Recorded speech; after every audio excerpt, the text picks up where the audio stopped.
السلام علیکم ورحمۃ اللہ وبرکاتہ۔ آپ سب کو خوش آمدید کہتے ہیں ہمارے اس چینل پر، جہاں ہم قرآن و سنت کی روشنی میں زندگی کے اصل مقصد کو سمجھنے کی کوشش کرتے ہیں۔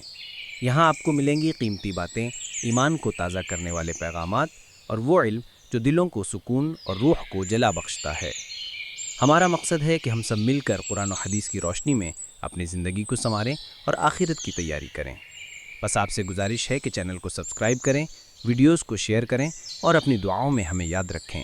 جزاکم اللہ خیراً۔ سفر قرآن چینل میں آپ سب ناظرین اور سامعین کو خوش آمدید۔ آج ہم اپنی سلسلہ وار ویڈیوز سیرت نبوی صلی اللہ علیہ وسلم کے دوسرے حصے کے ساتھ حاضر ہیں۔ اس حصے میں ہم اسلام کے ظہور سے پہلے کے عرب کے حالات جانیں گے، عبد المطلب کی وجہ تسمیہ اور ان کی عزت و شہرت، عرب کے اخلاقی حالت اور طرز معاشرت، اہل عرب کی مفاخرت، جنگ جوئی اور عشق بازی، شاعری، مشاعرے اور شعراء کا مقام، امن کے مہینے اور حج و قربانی کی رسومات، اہل عرب کا دین و مذہب، بت پرستی، ستارہ پرستی اور کہانت، قبائل کی تاریخ، ان کے رسم و رواج اور عادات و خصائل۔ یہ سب مضامین آپ کو اس ماحول کی جھلک دکھائیں گے جس میں اللہ تعالیٰ نے اپنے آخری نبی حضرت محمد مصطفیٰ صلی اللہ علیہ وسلم کو مبعوث فرمایا، تاکہ یہ واضح ہو سکے کہ کیسے اندھیروں اور گمراہی کے زمانے میں نور ہدایت کا سورج طلوع ہوا۔ ہماری کوشش ہے کہ تاریخ اسلام کے معتبر حوالوں سے آپ تک اصل واقعات، شخصیات اور معاشرتی حالات پہنچائے جائیں، تاکہ ہم سب اپنی علمی اور روحانی پیاس بجھا سکیں۔ ہم دعا کرتے ہیں کہ یہ سلسلہ ہمارے اور آپ سب کے لیے سیرت النبی صلی اللہ علیہ وسلم کی بہتر سمجھ اور عمل کی راہ آسان کرے۔ جزاکم اللہ خیرا۔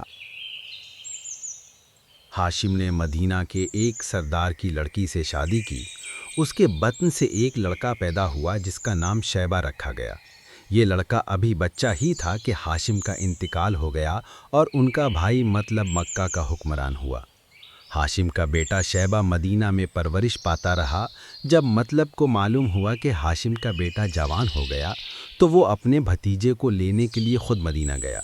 جب مطلب اپنے بھتیجے شیبہ کو لے کر مکہ میں داخل ہوا تو یہاں کے لوگوں نے غلطی سے سمجھا کہ یہ نوجوان مطلب کا غلام ہے۔ مطلب کو جب اس غلط فہمی کا حال معلوم ہوا تو اس نے لوگوں سے کہا یہ میرا بھتیجا اور ہاشم کا بیٹا ہے، مگر لوگ اس کو عبد المطلب ہی کے نام سے پکارتے رہے۔ آخر شیبہ بن ہاشم کا نام عبد المطلب ہی مشہور ہو گیا۔ عبد المطلب کے اخلاق، عزت و شہرت سب اپنے باپ ہاشم کا نمونہ تھے۔ امیہ کے بیٹے حرب کو عبد المطلب کا عصر و اقتدار گراں گزرا اور اس نے بھی اپنے باپ کی طرح عبد المطلب کو مقابلہ کے لیے دعوت دی۔ دستور کے موافق اس مرتبہ بھی منصف مقرر ہوا اور اس نے فیصلہ عبد المطلب ہی کے حق میں دیا۔ اس فیصلہ نے بنی امیہ اور بنی ہاشم کے درمیان عداوت کو اور بھی بڑھا دیا۔ عبد المطلب کے زمانے میں حبش کی فوج نے اپنے ایک سردار آبرہہ کے زیر کمان چڑھائی کی۔ یہی فوج اصحاب فیل کے نام سے موسوم ہوئی، جو قدرتی اور آسمانی عذاب سے ہلاک و برباد ہوئی ہے۔ قریشی قبائل کے نسبی تعلقات کا حال اس شجرے سے سمجھ میں آئے گا۔ عبد مناف کا خاندان۔ عبد مناف تمام ملک عرب میں سب سے زیادہ شریف اور کریم تسلیم کیے جاتے تھے۔ ان کے بعد ان کے بیٹے بھی شرفائے عرب میں سب پر فوقیت رکھتے تھے۔ عبد مناف کا اصل نام مغیرہ تھا، ان کو قمر اور سید بھی کہتے تھے۔ چونکہ ان کے بھائیوں کا نام عبد الدار اور عبد العزیٰ تھا، اس لیے ان کو عبد منات کے نام سے پکارنے لگے۔ پھر عبد منات سے ان کا نام عبد مناف مشہور ہو گیا۔ ملک عرب جیسا کہ اوپر بیان ہو چکا ہے، قدیم سے سامی خاندان کا گہوارہ رہا ہے۔ طبقہ اول یعنی عرب بائدہ کے حالات بہت ہی کم معلوم ہو سکے ہیں، اور ان سے یہ اندازہ نہیں ہو سکتا کہ عرب بائدہ کی اخلاقی حالت اپنے ہم عصر اقوام عالم کے مقابلے میں کیا تھی۔ تاہم یہ قیاس ضرور کیا جا سکتا ہے کہ اس کے ابتدائی زمانے میں، جبکہ رب مسکون پر انسانی آبادی تعداد نفوس کے اعتبار سے بہت کم ہوگی، عموماً سب کی اخلاقی حالت ایک ہی درجے کی ہوگی۔ بنی اسماعیل کے عروج و ترقی سے پیشتر عرب بائدہ کے بعد کہتانی عربوں کے دور دورہ میں عرب کے اندر بہت سی حکومتیں اور سلطنتوں کا پتہ چلتا ہے، لیکن کسی زمانے میں بھی کوئی ایک سلطنت تمام ملک عرب پر قابض و متصرف نہیں ہوئی۔ صوبہ صوبہ میں علیحدہ علیحدہ حکومتیں قائم تھیں اور ان میں بعض زیادہ مشہور بھی تھیں۔ تاہم ملک کے اندر آزاد گروہ خانہ بدوشی کے عالم میں اونٹوں پر اپنے خیمے اور چھولداریاں لادے ہوئے سفر اور پھرتے ہوئے دیکھے جاتے رہے ہیں۔ سبزہ و پانی ضروریات زندگی کی نایابی نے اہل عرب کو ہمیشہ آوارہ و سرگردان، اور اس مدامی سفر نے ان کو ہمیشہ جفاکش اور مستعد رکھا۔ ضروریات زندگی کی کمی نے ان کے تمدن کو ترقی کرنے نہیں دی، اور ان کی معاشرت میں کوئی نمایاں اصلاح اور قابل تذکرہ تغیر واقع نہ ہوا۔ مشاغل کی کمی اور مناظر کی یک رنگی نے ان کی فرصتوں کو بہت وسیع اور فارغ اوقات کو بہت طویل کر دیا تھا۔ ریگستانوں کی وسعت اور کثرت، پیداوار ملکی اور قیمتی اشیاء کی ناپیدگی، آبادیوں اور شہروں کی قلت نے کسی بیرونی فتح مند قوم اور ملک گیر بادشاہ کو ملک عرب کی طرف متوجہ نہ ہونے دیا۔ سیاحوں اور تاجروں کے متوجہ کر لینے کا بھی کوئی سامان اس جزیرہ نما میں نہ تھا، لہٰذا غیر قوموں اور دنیا کے دوسرے ملکوں کی ترقیات سے اہل عرب عموماً بے خبر رہے، اور کسی بیرونی ملک اور بیرونی قوم کے تمدن، اخلاق اور معاشرت سے اہل عرب متاثر نہ ہو سکے۔ خواجہ حالی نے عرب کی نسبت بالکل صحیح لکھا ہے۔ نہ وہ غیر قوموں پہ چڑھ کر گیا تھا، نہ اس پر کوئی غیر فرمان روا تھا۔ ان حالات میں ظاہر ہے کہ اہل عرب کے اندر دو ہی چیزیں خوب ترقی کر سکتی تھیں: ایک شعر گوئی، جس کے لیے وسیع فرصتیں اور کھلے میدان میں راتوں کو بیکار پڑے رہنا کافی محرک تھا، دوسرے حفاظت خود اختیاری کی مسلسل مشق اور صحبت کشی کی عادت نے ان کو جنگ و پیکار اور بات بات پر مارکے آزمائی اور زور آزمائی کا شوقین بنا دیا تھا۔ آپس میں مارکے آرائیوں کے میدان گرم رکھنے کی سبب وہ خود ستائی اور باہمی تفاخر کی جانب بھی زیادہ مائل ہو گئے تھے۔ فخر و تعالی کے لیے بہادری اور سخاوت دو مضمون بہت دلچسپ تھے۔ بیکاری اور شاعری نے ان کو اس کے بازی اور ان کے امراء کو شراب خوری کی طرف بھی متوجہ کر دیا تھا۔ بہادری اور سخاوت نے ان کو اعلیٰ درجے کا مہمان نواز اور قول و قرار کا پکا بنا کر مستحق تکریم بنا دیا تھا۔ جوا، تیر اندازی، مشاعرے، مفاخرت، مسابقت وغیرہ ان کے دل بہلانے کے مشاغل تھے۔ غرض کے عرب والوں کے اخلاق پر ملک عرب اور اس کی آب و ہوا نے بے ساختہ طور پر مرتب کر دیے تھے۔ عرب بائدہ کی طرف سیدنا ہود علیہ السلام، سیدنا صالح علیہ السلام وغیرہ کئی نبی مبعوث ہوئے، اور ان نبیوں کی نافرمانی کا نتیجہ یہ ہوا کہ وہ تمام طبقہ ہلاک و برباد ہوا۔ دوسرے طبقے یعنی کہتانی عربوں کی طرف بھی بعض ہادی مبعوث ہوئے، اور اہل عرب بہت کم ان کی طرف متوجہ ہو سکے۔ چنانچہ نافرمانیوں اور سرکشیوں کی پاداش میں بار بار ان پر ہلاکتیں وارد ہوئیں۔ اس ملک کے باشندوں کی سرکشی اور آزاد مزاجی نے ان کو تعلیمات انبیاء سے بھی مستحض نہ ہونے دیا۔ سیدنا ابراہیم علیہ السلام اور سیدنا اسماعیل علیہ السلام پر بھی اس ملک کے تھوڑے سے آدمی ایمان لائے تھے۔ دین و مذہب کے معاملے میں ان کے فخر نسب اور خود ستائی نے ان کو اپنے نسبی بزرگوں کی مدح سرائی پر متوجہ کر کے بآسانی مشاہیر پرستی پر آمادہ کر کے اور بالآخر انہی کے ناموں کے بتوں کی پوجا کا عادی بنا دیا تھا۔ بت پرستی نے ان کو ابہام پرستی اور عجیب عجیب حماقتوں میں مبتلا کر دیا تھا۔ جب کہتانی قبائل کا زور ملک میں کم ہونے لگا اور بنی اسماعیل یا عدنانی قبائل نے زور پکڑنا شروع کیا، تو قبیلہ خزاع کا مکہ پر چڑھائی اور قبیلہ جرہم کی شکست نے عدنانی قبائل کو اطراف ملک میں پریشان اور آوارہ کر کے حجاز میں بنی اسماعیل کے ابھرتے ہوئے زور کو سخت صدمہ پہنچایا، اور نتیجہ یہ ہوا کہ ملک کے ہر حصے اور ہر صوبے میں عدنانی و کہتانی قبائل ایک دوسرے کے ہمسر اور مدے مقابل نظر آنے لگے، اور اس طرح تمام جزیرہ نما عرب میں آزاد و مطلق العنان چھوٹے چھوٹے قبائل کے سوا کوئی بھی بڑی اور قابل تذکرہ حکومت باقی نہ رہی۔ اگرچہ ملک عرب کی بڑی بڑی سلطنتیں بھی طائف الملوک کسی زیادہ حیثیت نہ رکھتی تھیں، اور کسی عربی بادشاہ کی حکومت اپنی رعایا پر ایسی بھی نہ تھی کہ جیسے کہ کسی فارس کے معمولی سے جاگیردار یا اہلکار کی باشندگان فارس پر ہوتی تھی، تاہم اس طائف الملوکی اور قبائل کی آزادی کے زمانے میں ملک عرب کے اندر بدتمیزیوں، ناہنجاریوں بد اخلاقیوں نے اور بھی زیادہ تیز رفتاری کے ساتھ ترقی کی، اور یہ ترقی اپنی پوری تیز رفتاری اور زبردست طاقت کے ساتھ اس وقت تک جاری رہی جب تک کہ اس تاریک تر ملک عرب میں آفتاب اسلام طلوع ہوا۔ اہل عرب کی بڑی تعداد خانہ بدوشی کی حالت میں رہتی تھی، اور بہت ہی تھوڑے لوگ تھے جو قصبوں اور آبادیوں میں مستقل سکونت رکھتے تھے۔ اہل عرب کو اپنے نسب کے سلسلے یاد اور محفوظ رکھنے کا بہت شوق تھا۔ آبا و اجداد کے ناموں اور کاموں کو وہ فخریہ بیان کرتے، اور اسی ذریعے سے لڑائیوں میں جوش اور بہادری دکھانے کا شوق پیدا ہوتا تھا۔ ملک کی آب و ہوا کا اثر تھا یا نسب دانی کے شوق کا نتیجہ تھا کہ اہل عرب کی قوت حافظہ بہت زبردست تھی کہ کئی سو اشعار کے قصیدے ایک دو مرتبہ سن کر یاد کر لینا اور نہایت صحت کے ساتھ سنا دینا ان کے لیے معمولی بات تھی۔ شاعری اور قادر الکلام کے عام شوق نے ان کی زبان کو اس قدر ترقی یافتہ حالت تک پہنچا دیا تھا کہ وہ بجا طور پر تمام غیر عرب کو عجم یعنی گونگا کہتے تھے۔ اگر کسی قبیلے کا کوئی آدمی کسی دوسرے قبیلے کے ہاتھ سے مارا جاتا تو جب تک تمام قبیلہ اس دوسرے قبیلے سے اپنے مقتول کا بدلہ نہ لے لے چین سے نہ بیٹھتا۔ قصاص نہ لینا اور خاموش ہو کر بیٹھ جانا ان کے نزدیک بڑی بھاری بے عزتی کی بات سمجھی جاتی تھی۔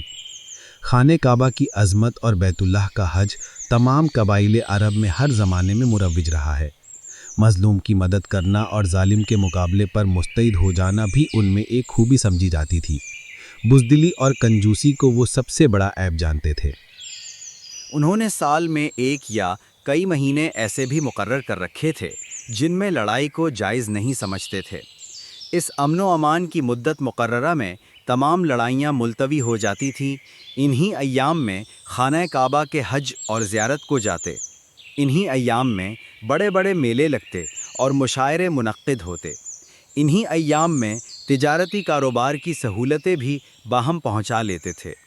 مندرجہ بالا سطور سے اہل عرب کی خوبیوں اور ان کے اخلاق فاضلہ کا اندازہ ہو سکتا ہے۔ بس یہی خوبیاں ان کے اندر موجود تھیں جو مذکورہ بیان میں سب کی سب ظاہر کر دی ہیں۔ اب ان کے دوسرے پہلو کا بھی معائنہ کرنا چاہیے۔ ظہور اسلام سے پیشتر اہل عرب کے دین و مذہب کی یہ حالت تھی کہ بعض قبائل نہ خالق کے قائل تھے نہ جزا و سزا کے، بعض خالق کو مانتے تھے لیکن جزا و سزا اور قیامت کے منکر تھے۔ زیادہ تعداد میں بت پرست اور ستارہ پرست تھے۔ بعض قبائل میں آتش پرستی بھی رائج تھی۔ خانہ کعبہ کو بت پرستی کا مرکز بنا رکھا تھا اور 360 بت کعبہ میں رکھ چھوڑے تھے۔ شام کی طرف سے آ کر مدینہ اور اس کے نواح میں کچھ یہودی بھی آباد ہو گئے تھے، اور یہودیوں کی یہ آبادی سیدنا موسیٰ علیہ السلام کی وفات کے چند روز بعد ہی سے تھی۔ ان یہودیوں میں بنی قریظہ، بنی نذیر، بنی قینقاع وغیرہ مشہور قبائل تھے۔ کچھ عیسائی بھی ملک عرب میں آباد تھے۔ غسان نجران میں عیسائی لوگ آباد تھے۔ کچھ لوگ قبیلہ قزاعہ کے بھی عیسائی ہو گئے تھے۔ بت پرستی ملک عرب میں ہر جگہ علانیہ ہوتی تھی۔ رسول اللہ صلی اللہ علیہ وسلم سے 400 سال قبل شاپور بادشاہ فارس کے زمانے میں عمر بن لہی بن حارثہ بن امرؤ القیس بن ثعلبہ بن مازن بن ازد بن کہلان بن بابلیون بن سبا، جو حجاز کا بادشاہ تھا، سب سے پہلے خانہ کعبہ کی چھت پر حبل نامی بت رکھا اور مقام زمزم پر اساف اور نائلہ 2 بت رکھے اور لوگوں کو ان کے پوجنے کی ترغیب دی۔ یہ عمر بن لہی قیامت کا منکر تھا۔ یغوث، یعوق، نصر، ود، سوا وغیرہ بہت سے بت تھے جو قبیلوں میں بٹے ہوئے تھے، یعنی ہر قبیلہ اپنا جدا بت رکھتا تھا۔ ود مرد کی صورت تھا، نائلہ عورت کی صورت، سوا بھی عورت کی صورت پر تھا۔ یغوث شیر کی شکل تھا، یعوق گھوڑے کی اور نصر گدھ کی صورت پر تھا۔ تسم اور جدیس دونوں کا ایک بت تھا۔ قبیلہ کلب ود کی پرستش کرتا تھا جس کا مقام دومت الجندل تھا۔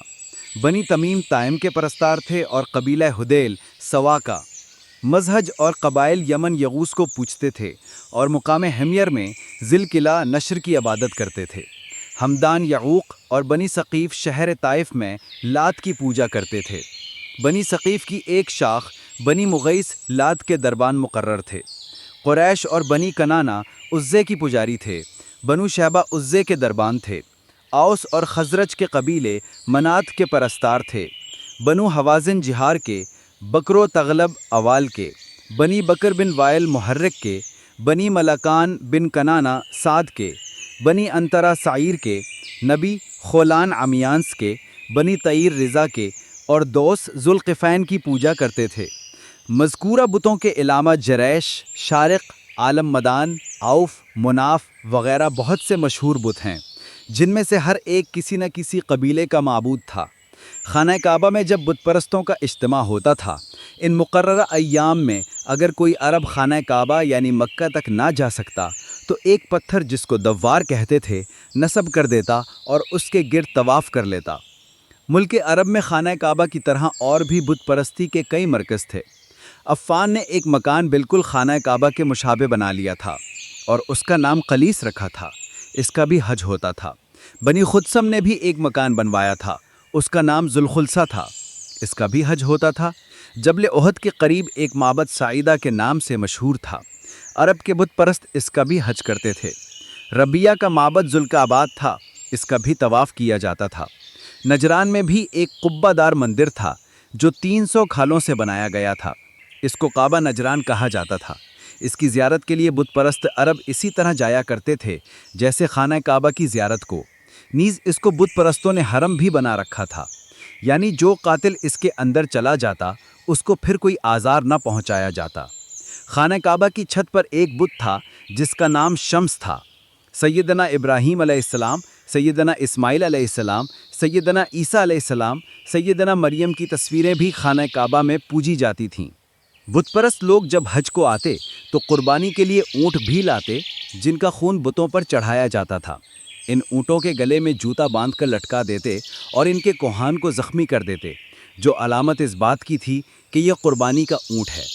پھر کوئی شخص اس اونٹ سے تعرض نہ کرتا، اونٹوں کے بچے، بھیڑیں اور مختلف چوپائے بتوں پر قربان کیے جاتے تھے۔ بعض قبائل ان بتوں پر آدمی کی قربانی بھی چڑھاتے تھے۔ بعض مورخین کا قول ہے کہ عرب کے بت پرست توحید کے قائل تھے اور اللہ کو ایک جانتے تھے۔ ان بتوں کی پرستش وہ اس لیے کرتے تھے کہ یہ بارگاہ الہی میں ان کے سفارشی ہیں۔ ان میں بعض قبائل کا یہ عقیدہ تھا کہ جس شخص کی قبر پر اونٹنی ذبح کی جاتی ہے وہ قیامت کے دن اس اونٹنی پر سوار ہو کر اٹھے گا۔ یہ عقیدہ دلیل اس بات کی ہے کہ وہ حشر و نشر اور یوم جزا کے قائل تھے۔ عرب جاہلیت میں ستارہ پرستی بھی خوب رائج تھی۔ مورخین کے پاس اس بات کے لیے کوئی دلیل موجود نہیں ہے کہ عرب، مصر، یونان، ایران، ان چاروں ملکوں میں کون سا ایک ملک ستارہ پرستی کا استاد اور باقی تینوں اس کے شاگرد ہیں۔ بہرحال اس بات کا ثبوت دشوار ہے کہ عرب میں ستارہ پرستی باہر سے آئی۔ قبیلہ حمیر سورج کو، کنانا چاند کو، تمیم دہران کو، لخم اور جزام مشتری کو، تائے سہیل کو، کیس، شعر العبور کو، اسد عتائد کو پوچھتے تھے۔ اکثر قبیلوں کے بت ستاروں کے نام سے موسوم تھے۔ پتھروں کے بت اور مشہور ستارے مشرک طور پر قبائل میں پوجے جاتے تھے۔ ستاروں کے طلوع اور غروب پر بڑے بڑے کاموں کا انحصار رکھتے تھے۔ کھلے میدانوں اور ریگستانوں میں بسر کرنے والے لوگوں کی توجہ ستاروں اور سیاروں کی طرف خصوصیت سے منعطف رہنا اور ان ستاروں میں سے بعض کو معبود ٹھہرا لینا کوئی تعجب کی بات بھی نہ تھی۔ قرآن کریم کی سورہ نوح سے معلوم ہوتا ہے کہ سیدنا نوح علیہ السلام کے زمانے میں بھی عراق عرب میں یغوث، یعوق، ود، نصر، سوع وغیرہ کی پرستش ہوتی تھی جو سب ستاروں کے نام ہیں۔ اس سے معلوم ہوا کہ ستارہ پرستی ملک عرب میں قدیم الایام سے رائج تھی۔ عرب کے ستارہ پرستوں میں چاند کے پرستار سب سے زیادہ تھے اور چاند سب سے محبوب معبود سمجھا جاتا تھا۔ عرب میں کاہن لوگ بڑی کثرت سے ہوتے تھے۔ کاہن وہ کہلاتا تھا جو اسرار کے جاننے اور غیب کی خبروں پر اطلاع رکھنے کا دعویٰ کرے۔ جو گزشتہ حالات کی خبر دے اس کو کاہن، اور جو آئندہ حالات کی خبر دے اس کو عراف کہتے تھے۔ غیب دانی کا دعویٰ کرنے والے مرد بھی ہوتے تھے اور عورتیں بھی۔ عرب کے کاہنوں میں افعی، جزیمہ، ابرش، شق، ستی وغیرہ مشہور کاہن تھے۔ غیب دانوں کی ایک قسم ناظر کہلاتی تھی جو آئینہ یا پانی سے لبریز تشت پر نظر ڈالتے اور غیب کی باتیں بتاتے یا حیوانات کی ہڈیوں اور جگر وغیرہ اعضاء کو دیکھ کر حکم لگاتے تھے۔ انہی میں طارقین حسہ یعنی سنگ ریزہ پھینکنے والے اور گٹھلیاں پھینکنے والے بھی تھے۔ یہ سب کاہنوں کی ایک قسم میں شمار ہوتے تھے، مگر ان کا مرتبہ عراف اور کاہن سے کم سمجھا جاتا تھا۔ ان سے بھی کم رتبہ تعویذ گنڈے والے تھے۔ تفاؤل اور تشاؤم یعنی نیک فالی اور بد فالی کے بھی بہت قائل تھے۔ کوے کو بہت منحوس اور موجب فراق سمجھتے تھے۔ عربی زبان میں چونکہ کوے کو غراب کہتے ہیں، اس لیے مسافرت کو غربت اور مسافر کو غریب کہنے لگے، یعنی کوے کے اثر سے جدائی اور مسافرت میں مبتلا ہوتا ہے۔ الو کو بھی بہت منحوس جانتے تھے۔ ان کے نزدیک الو کے بولنے سے موت اور ویرانی واقع ہوتی تھی۔ عطسہ یعنی چھینک کو بھی موجب بدفالی سمجھتے تھے۔ بعض لوگ ساحر تھے، وہ جادوگری کا پیشہ کرتے تھے اور شیطان کو اپنا دوست بنانے کے لیے بڑی بڑی ریاضتوں میں مصروف ہوتے تھے۔ ذرا سی اور بہت ہی معمولی باتوں پر ان میں جنگ چھڑ جاتی تھی۔ ایک دفعہ جب لڑائی شروع ہو جاتی تو پھر کئی پشتوں اور صدیوں تک برابر جاری رہتی۔ ان کی لڑائیوں میں کوئی بھی لڑائی ایسی نہیں ملتی جو کسی معقول اور اہم سبب کی بنا پر شروع ہوئی ہو۔ عرب جاہلیت کی لڑائیوں میں 100 لڑائیاں بہت مشہور ہیں، مثلاً باعث، قلاب، فترہ، نخلا، قرن، صوبان، حاطب وغیرہ۔ ان لڑائیوں سے کسی قبیلہ یا ملک کو کبھی بھی کوئی فائدہ نہیں پہنچا، بلکہ طرفین کو ہمیشہ تباہی و بربادی اور نقصان جان و مال برداشت کرنا پڑا۔ عرب جاہلیت میں ایک یہ رسم بھی تھی کہ جب دشمن پر قابو پا جاتے اور اس کے عیال و اطفال کو قید کر لیتے تو بلا امتیاز اور بلا تکلف سب کو قتل کر دیتے تھے۔ لیکن قیدیوں میں سے کوئی شخص ان کے کھانے میں سے کچھ کھا لیتا تو قتل سے محفوظ ہو جاتا تھا۔ جس کو قید سے آزاد کر دینا چاہتے تو اول اس کے سر کے بال تراش لیتے۔ ان میں مبارزت کی لڑائیوں کا بہت رواج تھا۔ صف بندی کر کے لڑنا ان میں رائج نہ تھا۔ گھوڑوں اور ہتھیاروں کی نگہداشت کا ان کو بہت زیادہ خیال تھا۔ شمشیر زنی، تیر اندازی، شہ سواری اور نیزہ بازی میں جس شخص کو کمال حاصل ہوتا اس کی بڑی عزت و توقیر کی جاتی اور اس کا نام فوراً دور دور تک مشہور ہو جاتا۔ بعض قبائل کو بعض فنون حرب اور اسلحہ جنگ کے استعمال میں شہرت حاصل تھی۔ خاص تلواروں، نیزوں، کمانوں، گھوڑوں وغیرہ کے خاص نام یعنی اسمائے علم تھے اور سارے ملک میں سمجھے اور پہچانے جاتے تھے۔ مثلاً حرس بن ابی شمر غسانی کی تلوار کا نام خدوم تھا، عبد المطلب بن ہاشم کی تلوار کا نام عطشان اور مالک بن زبیر کی تلوار کا نام ذوالنون تھا۔ یہ سب کچھ اس امر کی دلیل ہے کہ عرب کے لوگ جنگ و قتال کے بے حد شائق تھے۔ یہی وجہ ہے کہ گھوڑے اور تلوار کے نام عربی زبان میں ہزاروں تک بتائے جاتے ہیں۔ عرب جاہلیت میں پردے کا مطلق رواج نہ تھا۔ ان کی عورتیں آزادانہ مردوں کے سامنے آتی تھیں۔ مشاغل اور ضروریات زندگی کی کمی، آزاد مزاجی، نیز شاعری و مفاخرت اور ملک کی گرم آب و ہوا نے یہ منحوس مرض بھی ان میں پیدا کر دیا تھا۔ ان میں وہ آدمی کمینہ اور ذلیل سمجھا جاتا تھا جس کو کسی عورت سے کبھی عشق پیدا نہ ہوا ہو۔ عرب کے بعض قبائل اپنی عشق بازی کی وجہ سے مشہور تھے۔ مثلاً بنی عذرا کے عشق کی یہاں تک شہرت تھی کہ عاشق من بنی عذرا کی مثل مشہور ہے، یعنی فلاں شخص بنی عذرا سے بھی زیادہ عاشق مزاج ہے۔ ایک عرابی سے کسی نے پوچھا تھا کہ تو کس قوم سے ہے؟ اس نے جواب دیا، میں ایسی قوم سے ہوں کہ جب وہ عشق کرتے ہیں تو ضرور مر جاتے ہیں۔ اس کلام کو ایک لڑکی سن رہی تھی، وہ کہنے لگی، عذری و رب القعبہ، رب کعبہ کی قسم ہے تو ضرور عذری ہے۔ عرب جاہلیت میں ایسا کوئی شخص نہ تھا جس کو شاعری کا سلیقہ نہ ہو۔ مرد، عورت، بچے، بوڑھے، جوان، سب کے سب تھوڑے بہت شاعر ضرور ہوتے تھے، گویا وہ ماں کے پیٹ سے شاعری اور فصاحت لے کر پیدا ہوتے تھے۔ ان کی شاعری عموماً فی البدیہہ ہوتی تھی، سوچنے، غور کرنے اور مضمون تلاش کرنے کی ان کو ضرورت نہ تھی۔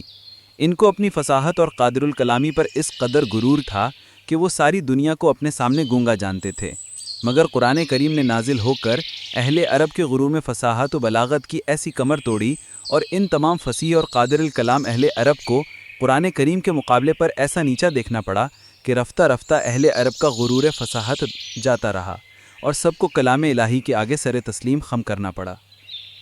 سالانہ میلوں، تقریبوں اور حج کے موقع پر جس شخص کا قصیدہ مشاعرے میں سب سے زیادہ بہتر قرار دیا جاتا وہ فوراً سب سے زیادہ عزت و مرتبے کا وارث ہو جاتا تھا۔ شاعروں کی عزت ان کے نزدیک بہادر سپہ سالاروں اور بادشاہوں کے مساوی بلکہ ان سے بھی زیادہ ہوتی تھی، اور حقیقت یہ ہے کہ قبیلوں کو لڑا دینا، قبیلوں کو غیر معمولی بہادر بنا دینا، لڑائی کو جاری رکھنا یا اس کو ختم کرا دینا اس کے بائیں ہاتھ کا کھیل تھا۔ بہترین قصائد خانہ کعبہ پر لکھ کر لٹکا دیے جاتے تھے۔ چنانچہ ایسے 7 قصائد جو سبع معلقات کے نام سے مشہور ہیں، امراء القیس بن حجر قندی، زہیر ابن ابی سلمہ مزنی، لبید بن ربیعہ، عمر بن کلثوم، انترا ابسی وغیرہ کی مصنفہ تھے۔ عرب جاہلیت کو شکار کا بھی بہت شوق تھا، اس لیے عربی زبان میں شکار کے متعلق بہت زیادہ اصطلاحیں موجود ملتی ہیں۔ جو شکار دائیں طرف سے آ کر بائیں طرف چلا جاتا اسے سانے، اور جو بائیں طرف سے آ کر دائیں طرف کو چلا جاتا اسے بارہ کہتے تھے۔ جو شکار سامنے سے آتا اس کا نام ناتح، اور جو پیچھے سے آتا اس کا نام قید تھا۔ شکاری کی کمین گاہ کا نام قرا، اور شیر کے شکار کی غرض سے جو گڑھا کھودا جاتا اس کا نام زبیہ تھا۔ شکار کی طرف داؤں کرتے ہوئے پیٹ کے بل زمین سے چمٹے ہوئے جانے کو تلبد، اور شکاری کے محروم واپس آنے کو اخفاق کہتے تھے۔ وہ جس چیز کو شکار کر لیتے اس کا گوشت بلا تکلف کھاتے، خواہ وہ حرام ہو یا حلال۔ اسلام نے حرام اور حلال کی قیود اور شکار کے لیے پابندیاں قائم کیں۔